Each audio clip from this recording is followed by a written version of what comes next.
Bismillahirrahmanirrahim. Assalamualaikum warahmatullahi wabarakatuh. Alhamdulillahirabbil alamin, wassalatu wassalamu ala sayyidina Muhammadin wa ala alihi wa ashabihi ajma'in, amma ba'du. Bapak-bapak, ibu-ibu, para jamaah yang berbahagia, alhamdulillah pada kesempatan kali ini kita bisa melanjutkan kajian kita tentang kitab Ihya Ulumuddin karangan Imam Al-Ghazali. Pada kesempatan yang lalu kita sudah membahas tentang ilmu-ilmu yang hukumnya fardu kifayah untuk dipelajari. Pada kesempatan kali ini kita masih pada bab yang sama, di mana di dalam kitab Ihya-nya Imam Al-Ghazali masih menerangkan tentang kedudukan ilmu fikih dengan ilmu ihya ini. Dikatakan kemarin bahwa ilmu fikih itu adalah ilmu yang duniawi. Apa alasannya? Kemudian Imam Ghazali mengatakan kenapa Imam Ghazali mengatakan ilmu fikih adalah ilmu yang mengatur urusan duniawinya orang umat Islam, akan tetapi nanti ada ilmu yang mengatur tentang hal ihwal ukhrawinya umat Islam. Dikatakan dalam kitabnya, fa in qulta hadza in istaqama laka fi ahkamil jirahat wal hudud wal gharamat wa faslul khusumat fala yastaqimu fi ma yastamilu alaihi rub'ul ibadat minas siyami was shalah. Dikatakan, ya, ketika itu urusannya adalah hal-hal yang berkaitan dengan jirohat, dengan tindak pidana, kemudian tentang mengatur atau menyelesaikan masalah-masalah pertentangan di dalam umat Islam, baik mungkin di dalam urusan waris atau baik di dalam urusan muamalahnya, di dalam hukum-hukumnya, atau di dalam sanksi-sanksi denda-dendanya. Itu semuanya masih di dalam kisaran aturan kehidupan duniawi. Wala bima yastamilu alaihi rub'ul adat minal muamalat min bayanil halal wal haram. Apalagi urusannya halal dan haram, itu juga untuk kemaslahatan duniawinya umat Islam. Kemudian fa'lam anna aqrabu ma yatakallamu al-faqih fihi minal a'mal allati hiya a'mal akhirah salasa. Adapun hal-hal yang sangat dekat dengan ilmu, tiga hal. Yang pertama al-Islam was-shalah, tentang Islam dan salat. Kemudian waz-zakat wa halal wal haram. Jadi ilmu fikih itu yang dekat dengan urusan akhirat hanya pada masalah ini, masalah Islam, sholat, zakat, dan halal haram. Selain itu, ilmu fikih itu lebih cenderung kepada kitab undang-undang, hukum pidana dan hukum perdata lah, kira-kira seperti itu. Jadi nanti hukumnya orang mencuri, maka hukumnya dipotong tangan, itu kan hukum-hukum duniawi, kira-kira seperti itu. Nah, yang paling dekat dengan urusan akhirat dari ilmu fikih itu ada tiga, dikatakan Imam Al-Ghazali, dan sholat, zakat, serta halal dan haram. Amal Islam fayatakallamu al-faqih bima yasihu minhu wa bima yufsid. Adapun di dalam urusan Islam, ulama-ulama fikih itu hanya berbicara tentang hal-hal yang sah dan hal-hal yang tidak sah. Jadi sah dan tidak sah. Wa fi syurutihi, dan syarat-syaratnya. Wa laisa yaltafit, dan itu tidak lepas dari urusan apa yang terucap oleh lisan. Jadi fikih itu hanya menghukumi sesuatu yang terucap oleh lisan. Jadi makanya di dalam fikih itu, ya, apa kata-kata yang keluar itulah yang dihukumi. Tetapi kata-kata yang masih terpendam di dalam hati itu tidak ada hukum di dalam fikihnya. Wa amal qalbu fa kharija an wilayatil faqih li azli Rasulillah sallallahu alaihi wasallam arbab as-suyuf wa sultanah anhu haitsu qala halla saqafta an qalbi. Akan tetapi urusan hati ini ulama ahli fikih angkat tangan atau tidak ngurusi masalah hatinya orang. Sebagaimana dilakukan oleh Rasul ketika berkata kepada orang yang membunuh orang yang bersyahadat. Kemudian Rasul bersabda, halla syaqaqta an qalbi, lepaskanlah dia dari hati dan lisannya. Maksudnya pisahkanlah antara ucapan dan hatinya. Kisahnya waktu itu adalah lilladzi qatala man takallama bi kalimatil Islam mu'tadiran bi annahu qala dzalika min khaufis saif. Jadi pada suatu saat ada seorang sahabat Nabi yang membunuh orang yang sudah mengaku Islam, akan tetapi membunuh kenapa? Karena dia punya dugaan bahwa itu syahadatnya palsu. Maka kemudian Rasul melarang, ya jangan seperti itu, ya pisahkan saja. Yang kita hukumi adalah yang diucapkannya, meskipun hatinya seperti apa. Kalau dia sudah mengucap syahadat, maka dia termasuk orang Islam. Maka di sini ada urusan-urusan yang urusannya dengan ucapan. Jadi kalau fikih itu hanya ngurusi kalau dia sudah syahadat, ya dia orang Islam. Ya urusan hatinya itu tidak ngurusi fikih. Fikih tidak ada urusan dengan urusan hatinya. Kemudian bal yahkumu al-faqih bi sihhatil Islam tahta dilalis suyuf. Bahkan ulama-ulama fikih itu menganggap sah orang yang bersyahadat meski dengan terpaksa, itu Islamnya sah. Jadi kalau menurut ulama fikih, kalau orang sudah bersyahadat kemudian mati, ya otomatis dia sudah mati dalam keadaan Islam, meskipun hatinya nggak tahu apakah ketika dia bersyahadat itu palsu atau tertekan oleh pedang dan sebagainya. Dan ini dikatakan dalam hadis Nabi, dikatakan umirtu an uqatilan nasa hatta yaqulu la ilaha illallah fa idza qaluha faqad asamu minni dima'uhum wa amwaluhum.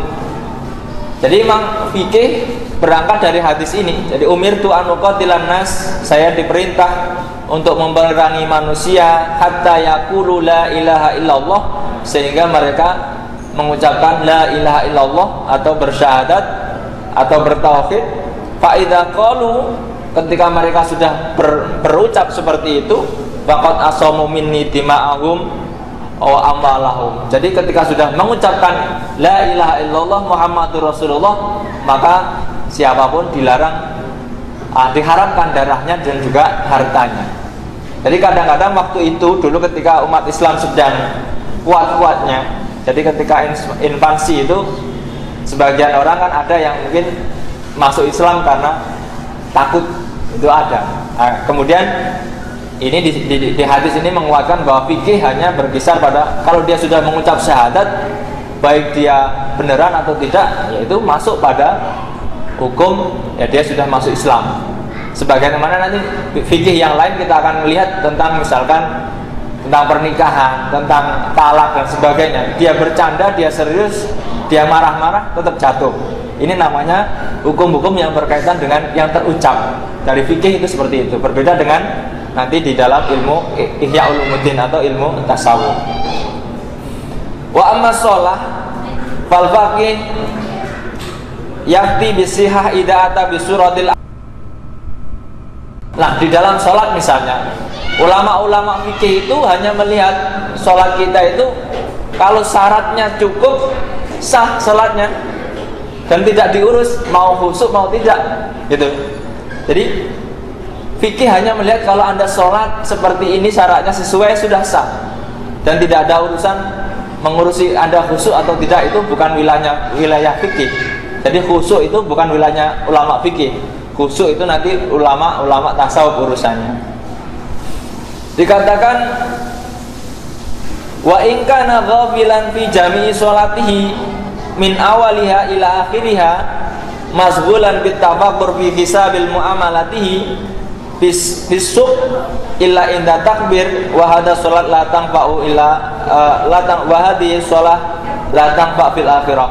Jadi bahkan ulama fikih itu misalnya gini, kalau kita sudah sholat sah dan kita itu hanya khusyuk di saat takbiratul ihram saja, menurut ahli fikih itu sah-sah saja sholatnya.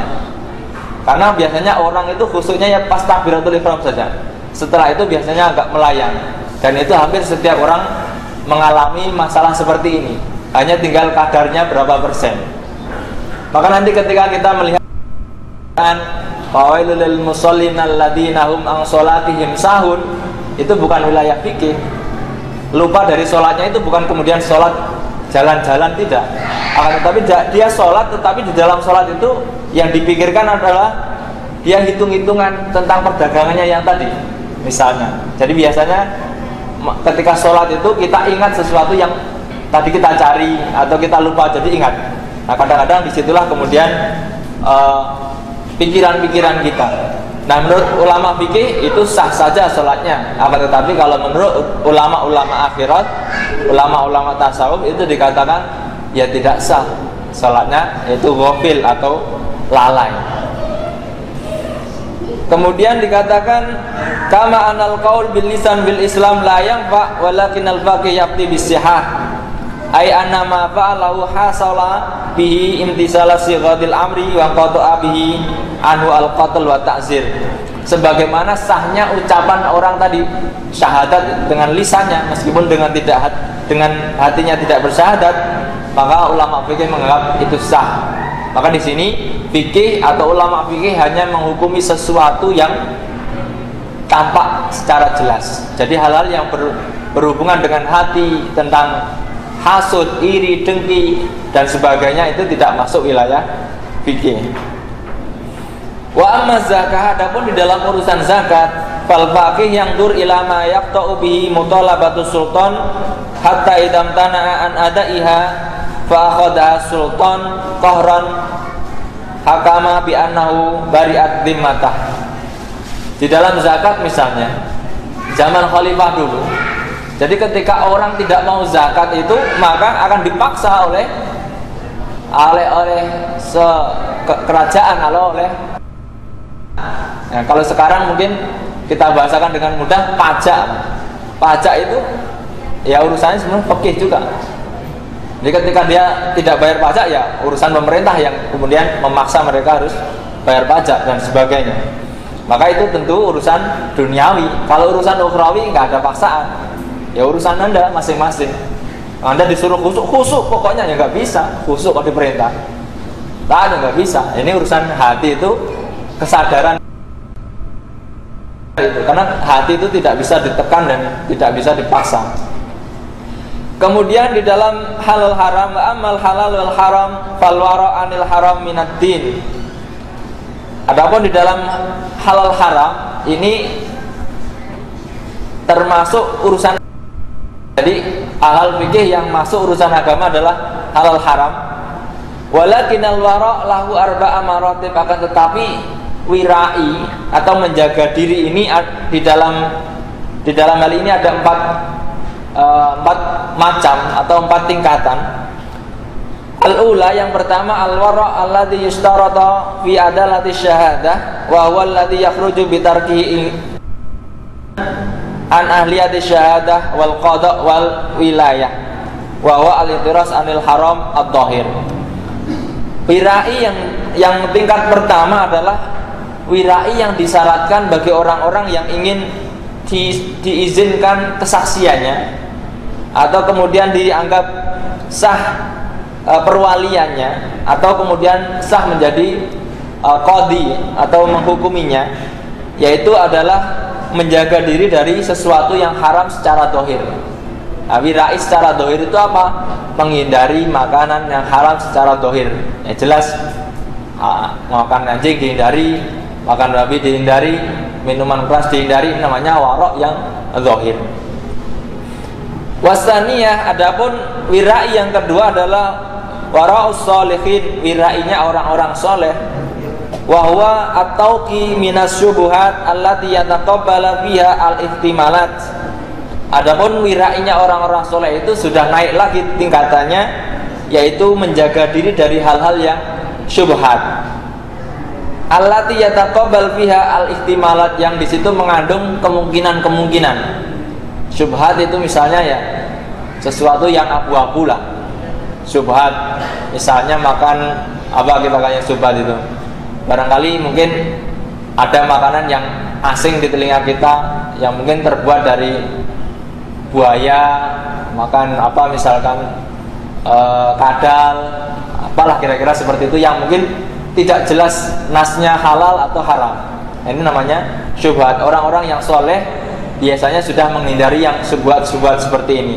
Atau mungkin kalau gampangannya syubhat itu makan makanan yang dibeli dengan uang yang tidak jelas, itu juga syubhat nanti seperti itu. Itu atas dasar apa wirai ini? Imam Ghazali mendasarkan ini pada hadis Nabi qala sallallahu alaihi wasallam, da' ma yuribuk ila ma la yuribuk. Tinggalkan yang engkau ragukan kepada sesuatu yang engkau tidak ragukan. Maka ini sebenarnya pesan ini lebih umum. Da' ma yuribuk ila ma la yuribuk. Ketika Anda ragu-ragu dengan makanan yang akan Anda makan, maka anjurannya adalah tinggalkan makanan itu. Jadi jangan kemudian saya kok ragu-ragu makanan ini halal apa haram.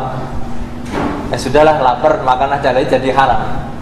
Jadi ketika bapak-bapak melihat fenomena di negeri kita itu kan kadang ada restoran yang tidak jelas statusnya, karena di Indonesia itu sudah diberi status label halal misalkan oleh MUI atau mungkin oleh lembaga-lembaga yang lain, ada kadang tidak ada labelnya. Nah itu juga kalau kita orang-orang termasuk orang-orang soleh ya sudah masuk menghindari itu, karena itu syubhat. Daripada menduga-duga dan kita sudah pesan, kalau nggak dimakan sayang, dibuang sudah bayar kan, kira-kira seperti itu. Lebih baik dihindari. Pesan Nabi adalah da' ma yuribuk ila ma la yuribuk. Tinggalkan sesuatu yang engkau ragukan, kemudian lakukanlah sesuatu yang engkau tidak ragukan. Hadis lain mengatakan wa qala sallallahu alaihi wasallam al-ismu hazarul qulub. Dosa itu adalah termasuk penyakit hati. Jadi orang-orang soleh itu kalau melakukan dosa itu hatinya sakit. Hati sakit itu mungkin tidak tenang. Jadi kalau orang-orang soleh itu biasanya Allah berikan anugerah. Jadi kalau habis melakukan sesuatu yang kurang baik, itu hatinya tidak nyaman atau merasa sakit, kira-kira seperti itu. Nah kalau kita mungkin masih di level warok yang pertama tadi, jelas. Kemudian warok yang ketiga atau wirai yang ketiga adalah waraul muttaqin. Ini lebih tinggi lagi. Wirainya orang-orang yang muttaqin atau orang-orang yang takwa. Wa huwa tarkul halal al-makh alladhi yakhafu minhu ada'uhu ilal haram. Dia sudah meninggalkan sesuatu yang jelas-jelas halal, akan tetapi dia khawatir ketika melakukan itu atau memakan itu kemudian dia jatuh kepada keharaman. Contohnya apa? Misalnya orang yang belum pernah menikah misalnya, makan sate itu halal, sate kambing halal. Akan tetapi karena semangatnya makan sate, kemudian terlalu over, akan menimbulkan sesuatu yang kalau belum menikah itu kan ya akhirnya bisa ke haram, Pak. Kalau orang sudah menikah mungkin ada salurannya, kan kira seperti itu. Ini contoh kecilnya, dan hal-hal semacam itu saya kira banyak di dalam kehidupan kita. Kadang lebih baik dihindari. Maka kemudian orang-orang yang muttaqin biasanya kalau dia belum mampu menikah ya dia puasa.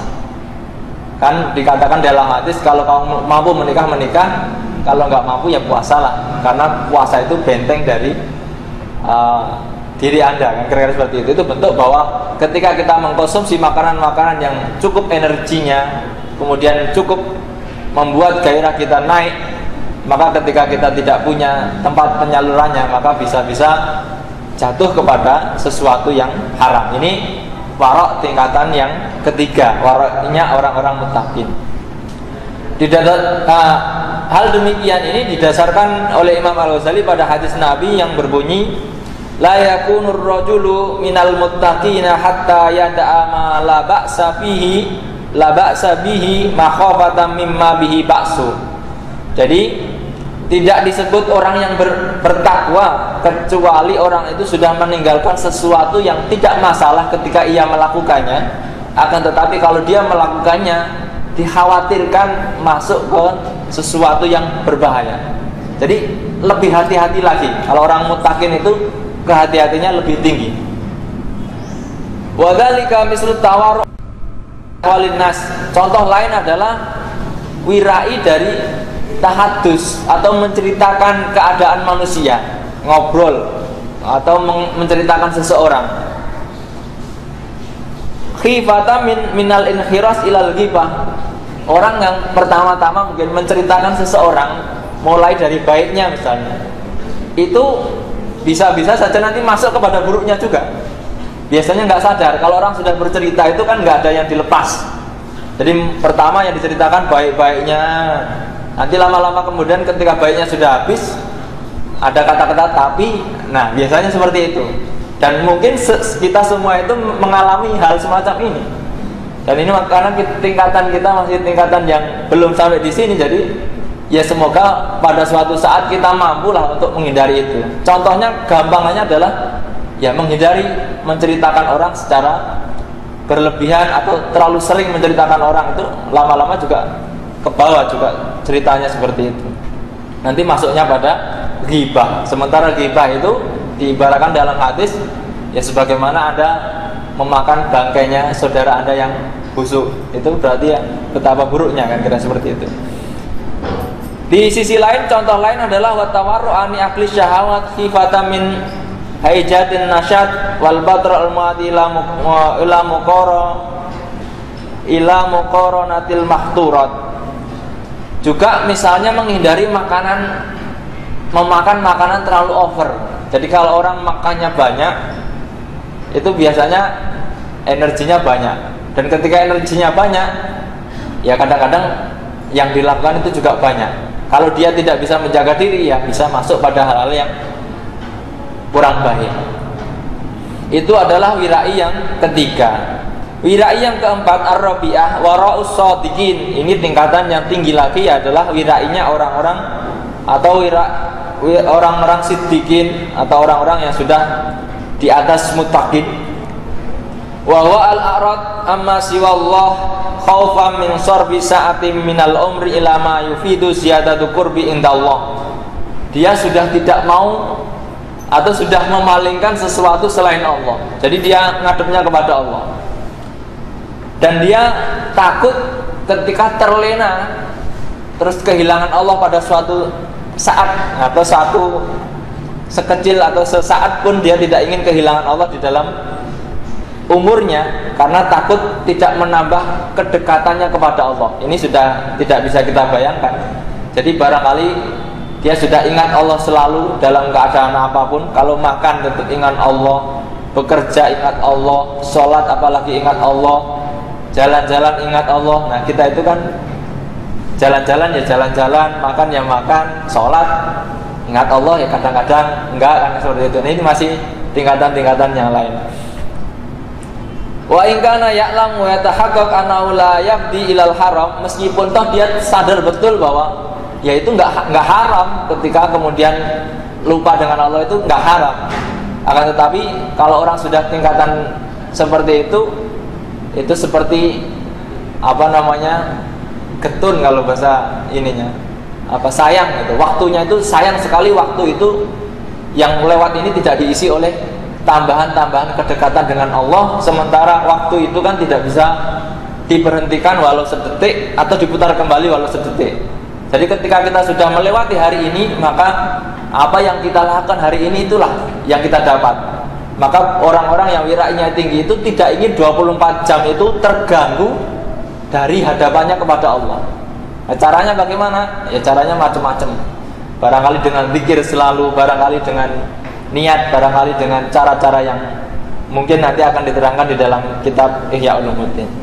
Bapak-bapak, ibu-ibu yang dirahmati Allah, saya kira demikian. Barangkali ada yang ingin didiskusikan.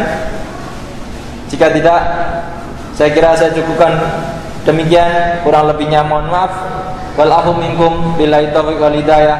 Wassalamualaikum warahmatullahi wabarakatuh.